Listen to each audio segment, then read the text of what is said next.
Hi everyone, my name's Stephanie. I'm an Australian prep teacher and I love giving out lots of tips to fellow prep teachers. In today's video, we're going to talk about some things that you can do on the very first day of school.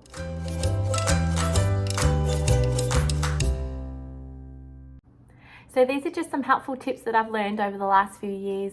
It's by all means not an exhaustive list of what you might do on the first day of school, but it might give you some ideas. So doing a staggered start can be quite helpful. You know, you have maybe 5, 6 or 7 students come in 15-minute increments. So say some students come in at 8:30, you greet those children and their families and you get them settled, and then you wave those families off before the next group comes in. That can be really helpful. It's less overwhelming for the students, less overwhelming for the parents, and less overwhelming for you because there's not so many bodies in the classroom. However, I know we're also in the middle of summer right now, so that might not work for your students because you haven't had time to let them know. But perhaps for future years, you could think about having a staggered start. You want to have name tags for your students, at least for the first few days. It helps you learn their names, and it also helps the rest of the school identify that they're a new preppy, so they can look out for those little ones. So when the students arrive on that first day, it's really helpful to have activities set out on the tables, things like colouring pages or blocks, Lego, whatever you have would be fine. But it's just helpful to have the students settle into an activity before their parents go. So if you have somewhere to direct them, it's much easier than just saying, okay, go play up the back. You could say, okay, let's go try this colouring table. Okay, say bye to mum and dad. We'll see you later. Bye. You know, it's much easier.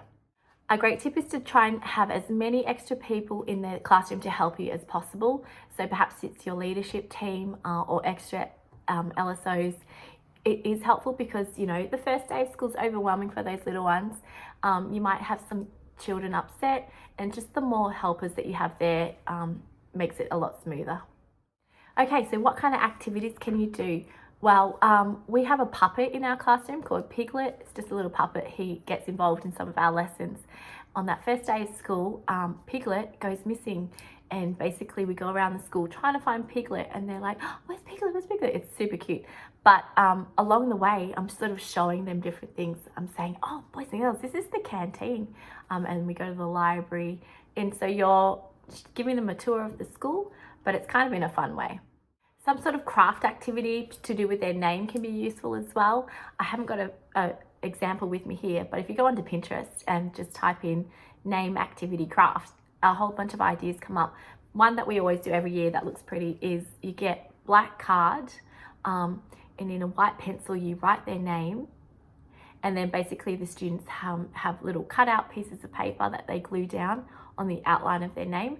And boy, it looks really effective when you put it up on your wall, and then the next day when they come back, they're like, oh wow, that's my name. It looks really good. So your first few weeks are really going to be teaching them routines. You can't assume they know anything. You really need to explicitly teach them. I'll save those for a separate video, but on that first day, if your students are going to have recess outside, you need to teach them how to use the playground, how to find the toilets, how to turn on the tap in the toilets to wash their hands, where they line up at the end of recess. You know, you can't assume they know anything. So be sure to teach them those things. And then the more specific routines for the classroom, you can teach over the next few days. But for that first day, those are the key ones. Just so this video doesn't get too long, I'll wind it up with one last tip. Try to take a photo of them on their first day of school, even if you have like a little backdrop or something that says my first day of school. It's such a cute little keepsake for them. Even better if you can get those printed and send them home with the parents. It's just a nice little way to start building that connection with the families. I hope you find these tips helpful. As always, hit subscribe. Be sure to share this to any prep teachers that you know, and I'll see you next time for another video.